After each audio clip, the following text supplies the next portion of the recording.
Whew. Well, here we are, getting in the perimeter fence. We've got a lot of really sharp bends, some mean dips. That's what happens when developers get a hold of land. They have no concern at all for the landscape. They just run it wherever they can get a house. But I'll stop right there on the developer. They didn't get this one. We got a 141 acre grass farm here we're putting back to cattle. It was gonna grow, let's see, 13 houses here. Yeah, we put 13 tracts back together. 10 acre, some of them were 15 acres, one was 13. But yeah, I tell you how goofy they are. They have no concern for the landscape. I'll show you a case in point right here on this pond. They cut the hydrant and the water tank off of this plot that we bought. It goes over here where there's going to be a house, just to get their 10 acre tract so they could get, you know, $17,000 an acre for it.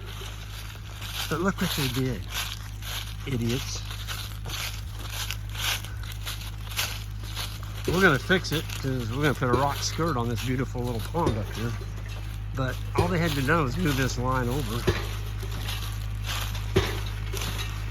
You know, there's the tank right there. It's on the other property by 20 feet.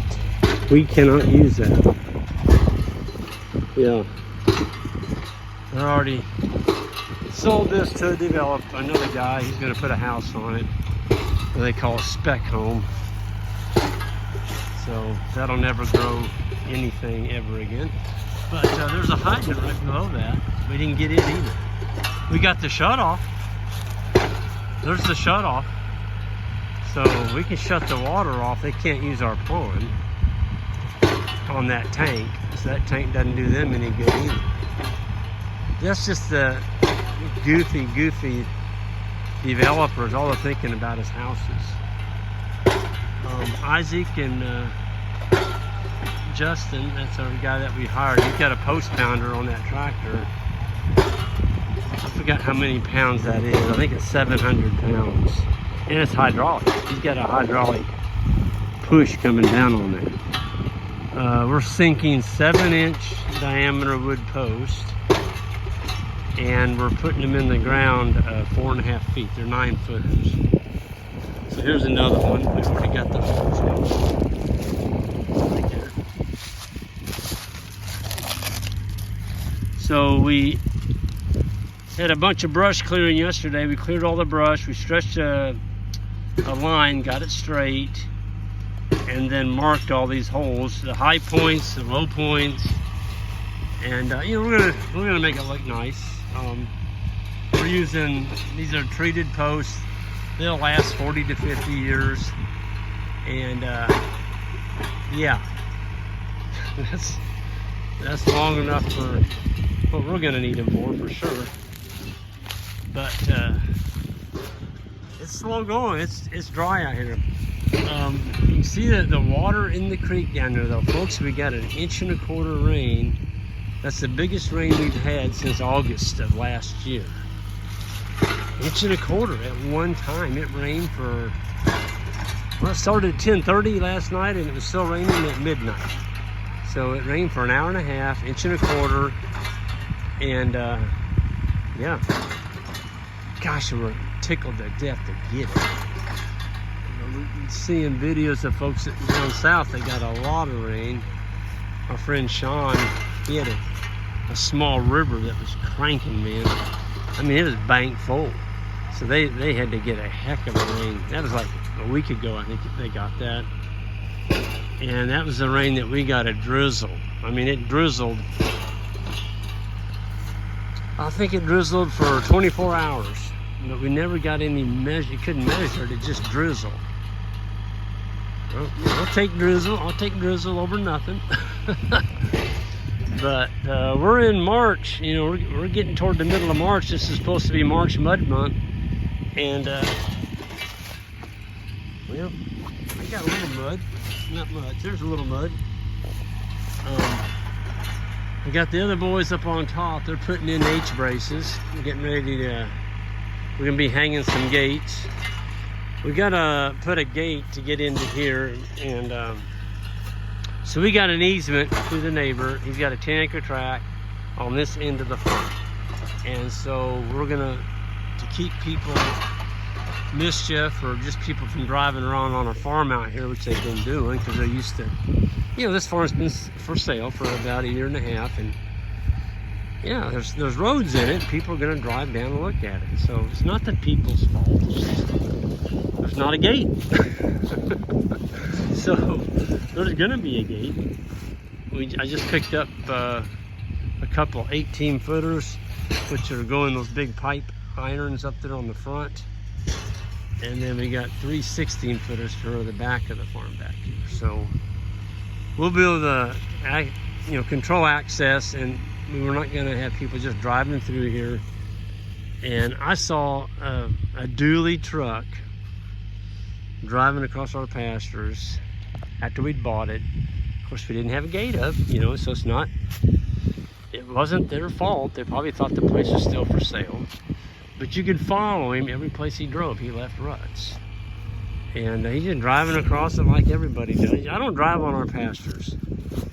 I mean, we're having to do this to get these posts in, but we've got a four-wheeler over on that hillside with a little trailer on it. That's how we got these posts in here. And yeah, don't drive on your pastures when they're soft. You don't do that. That's a good way to compress your soil, and it stunts the plants. They're not going to grow, and you're going to have ruts. So it's a triple whammy no-no.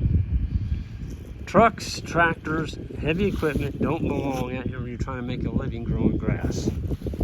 So yeah, that goes under that t-shirt. Greg says don't do that. You know, there's people that do it, and that's fine if they want to do that, but we don't drive on pastures. There's a natural gas line through here. That's what that little yellow flag is right there. It's a natural gas. It's Panhandle Eastern.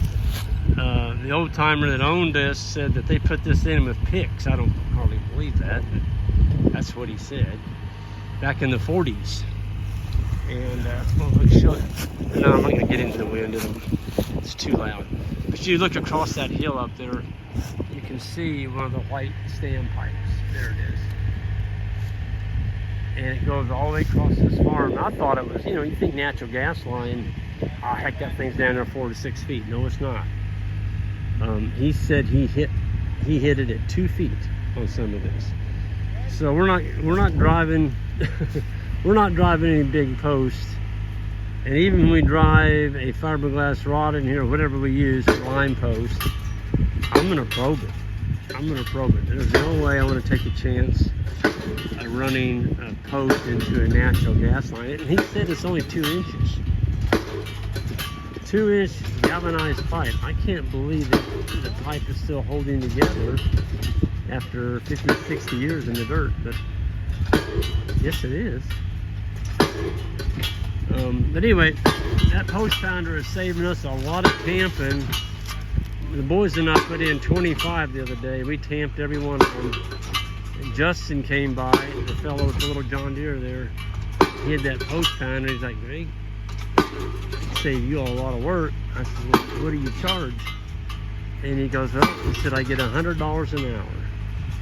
Folks, he's putting in about 10 posts an hour, and we're not having to tamp them.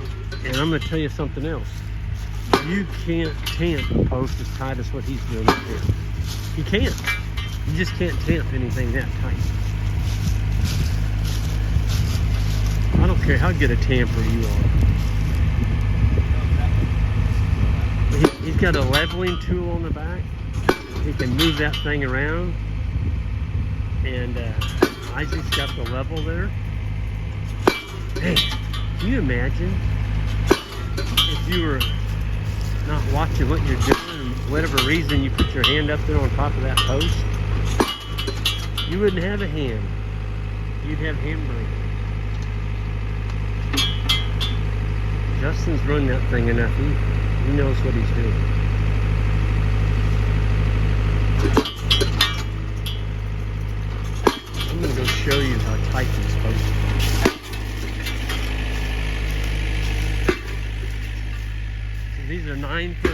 He's got him in the ground 4.5 feet.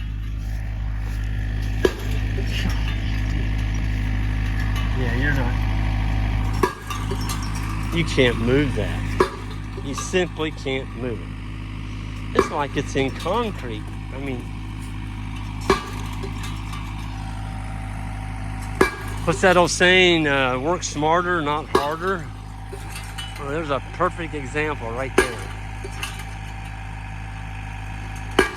When you go tamping, I think we've got 90 of these to put in around the whole farm. Well, the part that we're fencing, thank goodness, over half the farm had fencing on it. The developers ripped out all the perimeter fence on this side. And of course, there wasn't anything right here because this is in the center of the farm that we didn't get.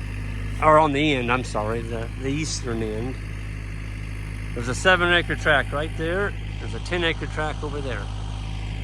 And those are already sold, and just crazy prices per acre for those. So, yeah. Anyway, we're gonna get out of here. Jan just texted me and she brought lunch for us today, and we're gonna go eat. Folks, you all have a good one and be safe out there. We'll see you next time.